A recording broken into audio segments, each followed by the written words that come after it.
Hey guys, Steve here. Now that spring is here, it's about time I finish this motorized bicycle. Now where I left it last time is, I did not really have any brakes on this bike.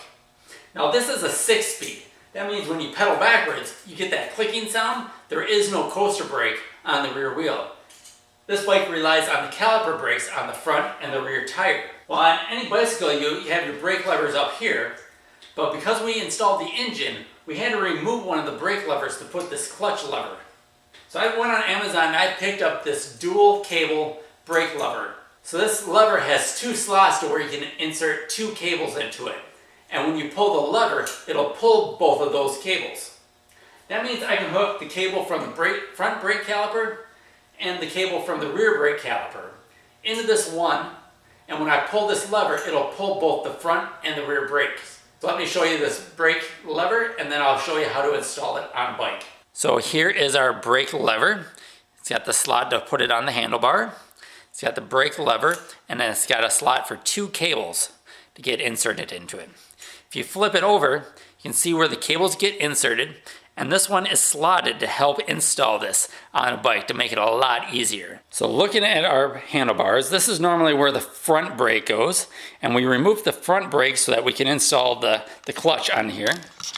And on this side is where the rear brakes are. Now we're going to remove this one. We're going to install that dual pull brake lever right here. If we go down to our caliper, if we look at the brake caliper, this is the front one. This is the cable that goes to the brake lever. Now in order to remove the old one, we're going to have to release the tension on this cable. Now there's 2 ways to do that.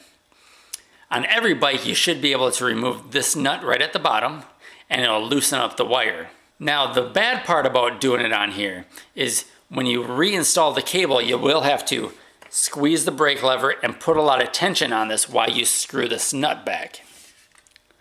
Now, for me, I can go right up to this nut. Maybe a side angle there.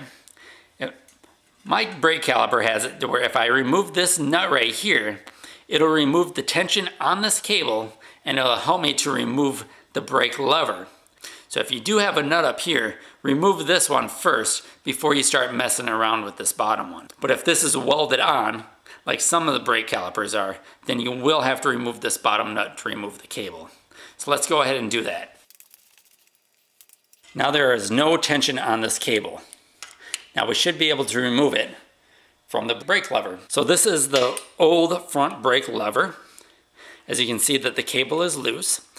Luckily mine is slotted to help me get this cable off. And you line up this slot the entire way, you should be able to remove the cable. And there you are. Now you can take our new brake lever, line up all the screws, and just insert it there. Locked in. Push the cable up, and then go back to this, and we can install this back into the brake.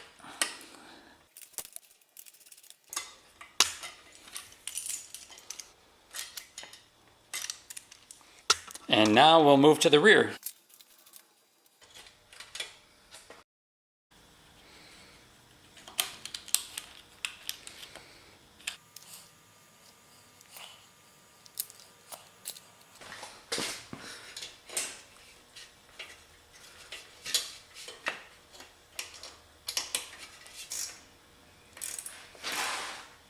Now the only bad part about this brake lever is that in order to put this on the handlebar, we have to remove everything else.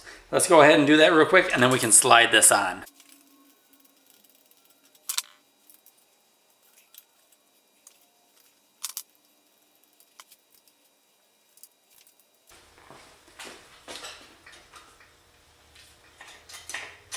Now that we installed the brake lever and we see that it works, last thing we need to do is we need to tighten up each of these brake calipers. On each of these calipers there is a screw that you elongate, and that will tighten up the brake caliper on the tire, getting both of those brake pads closer to the tire. There's also one on the rear. And then as well, there are 2 that are on the brake lever itself. Now, if you tighten these up, it'll shrink the gap that is on these calipers onto the wheel.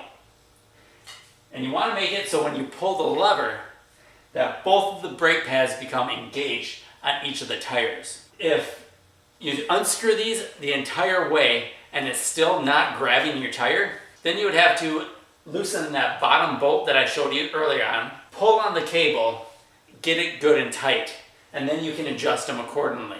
So you want to have it so when you pull the brake lever that it kind of grabs the rear tire first and then grabs the front tire. Then that'll stop your bike. So it will take a little time to adjust those cables, but you will get it eventually.